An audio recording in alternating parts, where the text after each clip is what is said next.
નમસ્કાર દર્શક મિત્રો, @ગુજરાતમાં આપનું સ્વાગત છે। પ્રધાનમંત્રી નરેન્દ્ર મોદી ગુજરાતના પ્રવાસે આવી રહ્યા છે।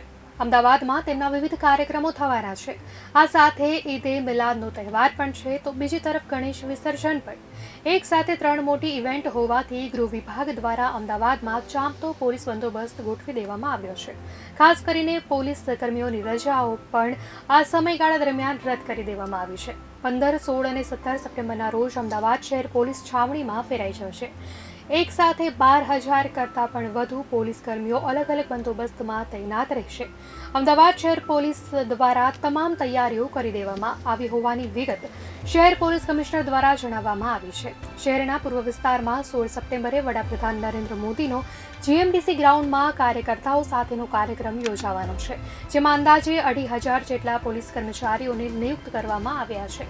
તો ગુજરાત સરકાર અને ભારત સરકાર સાથે ભાગીદારીમાં ગુજરાત મેટ્રો રેલ કોર્પોરેશન દ્વારા મેટ્રો રેલ નેટવર્કના બીજા તબક્કાનો પ્રારંભ થવાનો છે, ત્યારે વડાપ્રધાનના હસ્તે આ શુભારંભ કરવામાં આવશે। દેશની પહેલી સ્વદેશી ટ્રેન વંદે ભારત બાદ હવે ટૂંકા અંતરના શહેરો વચ્ચે લોકોને ઝડપી કનેક્ટિવિટી મળી રહે તે માટે સ્વદેશી વંદે મેટ્રો ટ્રેનની શરૂઆત થઈ રહી છે। દેશની પહેલી વંદે મેટ્રો ટ્રેન અમદાવાદ અને ભુજ વચ્ચે 16 સપ્ટેમ્બરથી શરૂ થશે। આ ટ્રેનનું લોકાર્પણ સમારંભ ભુજ ખાતે યોજાશે, જેમાં વડાપ્રધાન નરેન્દ્ર મોદી અમદાવાદના GMDC ગ્રાઉન્ડમાં યોજાનારા કાર્યક્રમમાંથી ઓનલાઈન લીલી ઝંડી ફરકાવી ટ્રેનનો શુભારંભ કરાવશે। તો આ જ દિવસે અમદાવાદ શહેરમાં પૂર્વ વિસ્તારમાં કેટલીક જગ્યાએ ઈદે મિલાદ નીકળવાના છે। આ જુલુસ દરમિયાન પણ ખાસ વ્યવસ્થા કરાઈ છે। શહેરના અલગ અલગ પોલીસ સ્ટેશનમાંથી પોલીસ કર્મચારીઓને બંદોબસ્તમાં ફાળવવામાં આવે છે, જેમાં મોટાભાગે એરપોર્ટ તરફ ઝોન 4 દ્વારા વ્યવસ્થા કરાઈ છે, જ્યારે ઝોન 2, ઝોન 3, ઝોન 5 અને 6માં સ્થાનિક પોલીસની સાથે અન્ય જગ્યાની પોલીસ પણ ફાળવવામાં આવશે। અમદાવાદમાં 17 સપ્ટેમ્બરે ગણેશ વિસર્જન પણ થવાનું છે, ત્યારે શહેર પોલીસને પણ તે પ્રમાણે વ્યવસ્થિત ગોઠવી દેવાય છે અને તેમને પોતાની ફરજની ફાળવણી પણ કરી દેવામાં